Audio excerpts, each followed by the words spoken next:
Good day, everyone. I hope everyone's doing well. This video is going to be about men who date women who have borderline personality disorders.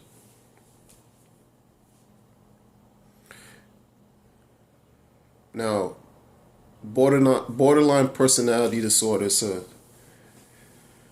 it's classified in the Diagnostic Statistic Manual number 5, and these are manuals that clinicians and psychiatrists, psychologists, licensed mental health, social workers, and psychotherapists use when they're, creating certain plans, treatment plans, and evaluations, so forth and so on. This is how they use the manual to diagnose people and find ways to either help treat the issues or manage whatever problems they're going through. And one of the diagnoses we're going to talk about here, and I'm going to talk about, is borderline personality disorder.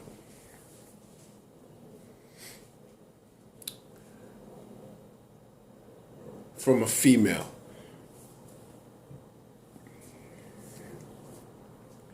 It's not a difficult, scratch that. It's very difficult dealing with borderline personality disorder women. Let me give you an example of what borderline personality disorders do. Give you a few examples. Number one, they can engage in behaviors that are impulsive.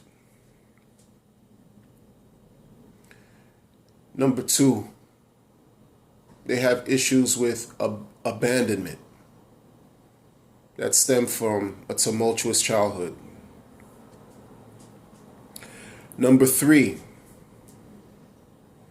they have a history of volatile relationships. Number four, they have a tendency, a huge tendency to manipulate people. Number five, borderline personality disorder people tend to try to,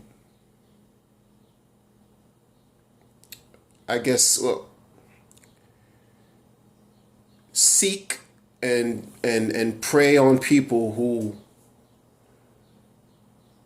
are somewhat vulnerable. And they need the person to be vulnerable so that they can pretty much take advantage.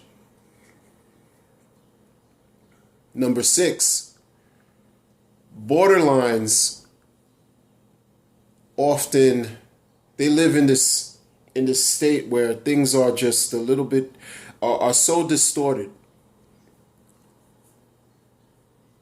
The women, they're so distorted in their thinking. They want immediate gratification. It's tied with the impulsivity. For example, they'll meet you and all of a sudden make you feel like you are the best thing that's been in their life since sliced bread. Like you are the greatest man that they've met, that they've been with, that they've met. They're completely in love with you and will even talk about marrying you without knowing you. But this is how the borderline personality thinks. Where was I? Number six, number seven. Well, another example. They really take no responsibility for their actions. Zero. Zero responsibility for whatever they're doing. It doesn't matter.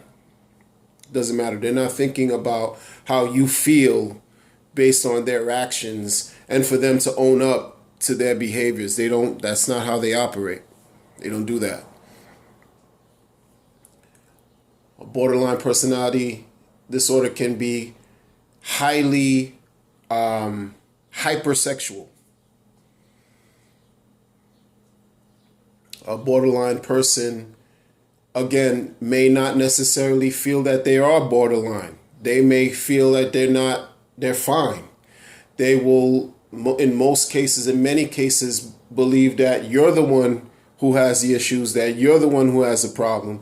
You're the one that needs, to seek help, treatment, to manage life. They feel like they have everything under control. Meanwhile, they live in a constant state of chaos. They live in a constant state of turmoil.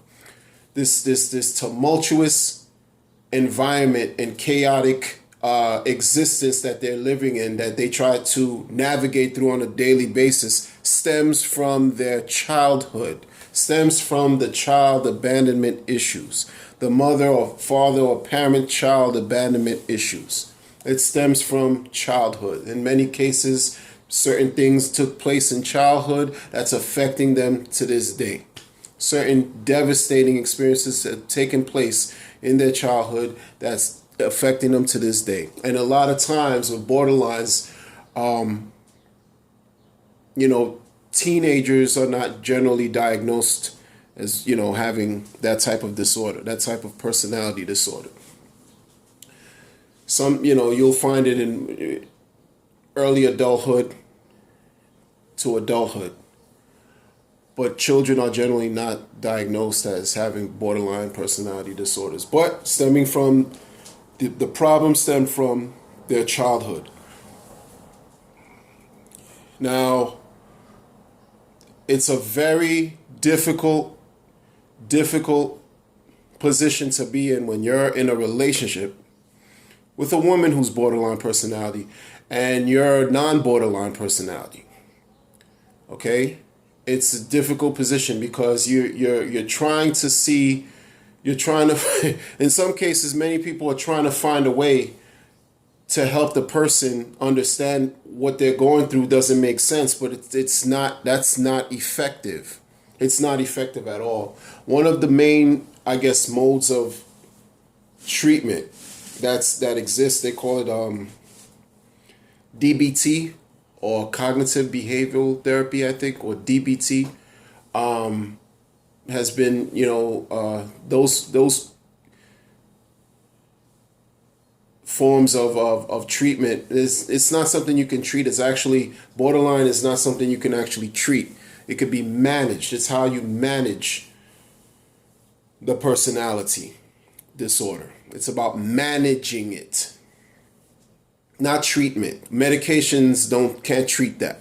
It's about managing, because this is a personality issue now. This is something that's hardwired into a person's being and who they are. This is how they think. They may react to something in a way that's outside of someone else's realm of comprehension. They'll take something and it'll just become a bigger issue than what it needs to be. This is how, they're in a constant flux of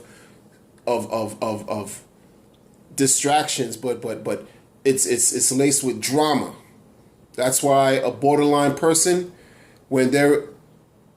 if there's any form of peace around them, they can't remain still, because that will force them and require them to look at who they are. And when they're still and by themselves, they can't handle it. They just can't handle it. So they have to form something, some type of chaos, draw onto something to create a disturbance, because this is what they've become accustomed to surviving from. They've been through all types of devastating experiences, traumatic experiences. It's became a part of their makeup, and now this is what their reality is. There has to be an influx of problems, of troubles, constantly. So when you have that, and that's what's going on in a relationship, and the person with borderline personality doesn't think they have a problem, and they're in a relationship with you, and there's an issue, and of course there's no perfect situation.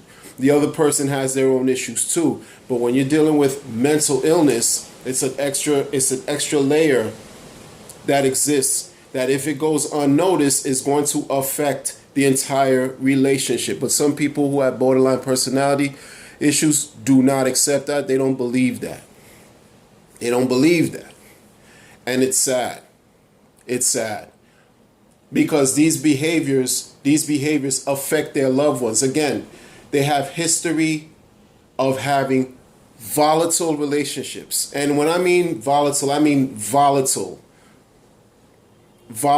abusive, physical abuse, emotional abuse, psychological abuse,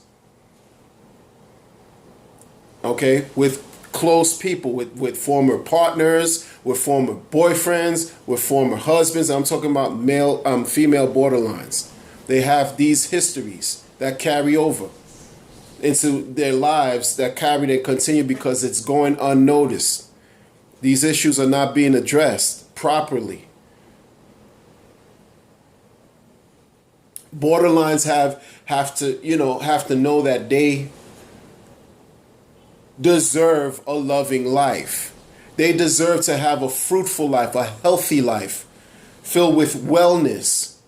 You deserve to also love properly. But if you continue to go on in life thinking that everyone else has a problem and you don't, meanwhile, the same patterns that you've been carrying, the same patterns that you've been living through, continue. You're living in this perpetual cycle of negativity, this perpetual cycle of emotional dysregulation and violence.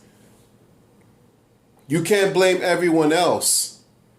At some point, you have to look at yourselves. You have to look at yourself and say, okay, this needs to be addressed. And there's help. There is help. There is help. I've read that, people who are in relationships with borderline personalities, or folks who have borderline personalities, tend to have codependent personality issues or codependent issues. Okay, that would suggest that the person who's codependent needs that they may feel that they can save the borderline or they can rescue the person who has borderline. Meanwhile, that's not the case. The borderline doesn't feel that they need to be rescued. The borderline doesn't feel that they need to be saved from anything. But the codependent, for whatever reason, feels the need to be there because they lack some form of self-confidence within themselves. They lack some form of self-worth or self-esteem, which also needs to be addressed. Because now you have borderline personality disorder on one hand and codependence issues on the other hand. And both are going unresolved. So it's just going to continue to cause and create more problems in a relationship. It's going to continue to cause more problems. Okay, there are people who have been able to overcome borderline personality issues through hard work, determination. First, you have to, it's almost like the person, from what I'm understanding, has to be able to acknowledge that they have these issues and seek treatment and stick to it. Be consistent, be committed to it. And it takes a long time. It takes a long time, but you have to make the effort and put in the effort to make it work. Otherwise, you're just going to go from relationship to relationship to relationship and possibly engage in impulsive, risky sexual behavior, okay? And repeat the same abusive cycle over and over and over again and believe that you really have no say. Many times borderlines believe that they're the victim because you keep reliving the cycle of the victim. You keep reliving that. It's going unchecked.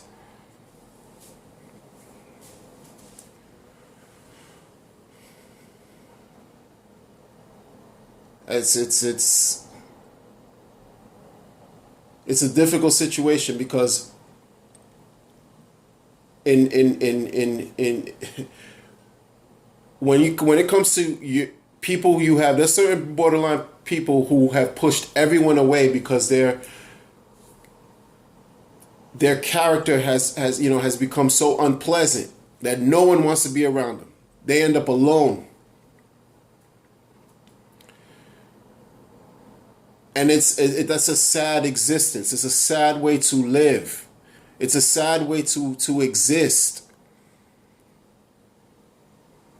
But many times you don't want to admit where you're wrong. You don't want to admit when you have an issue. You don't want to admit when there are problems that you have that you can manage, but you refuse to address it. So a person can only take the abuse for so long. The person who's codependent and who's with you can only take that abuse for so long. Because in some cases, when you have marriages, what we do affects every aspect of ourselves, especially our health.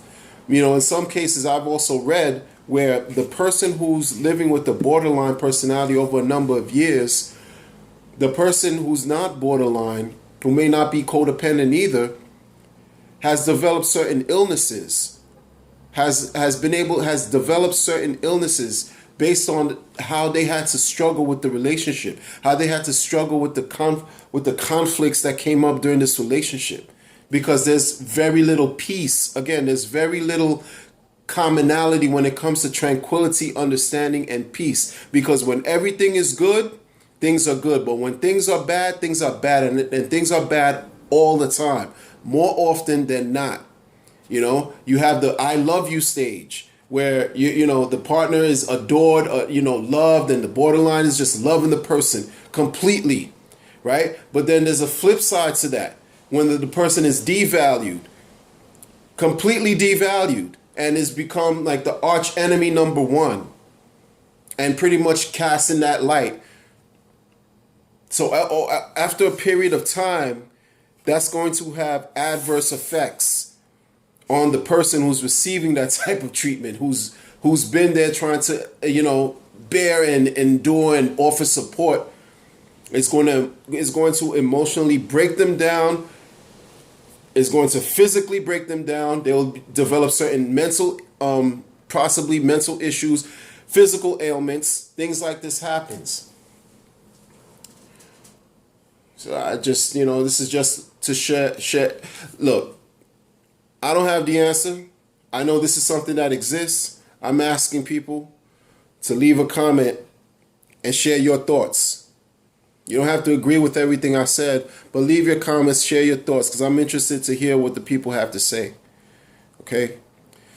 So again, if you like my videos, you like the content that I share, feel free to like, leave a comment, or subscribe to my channel.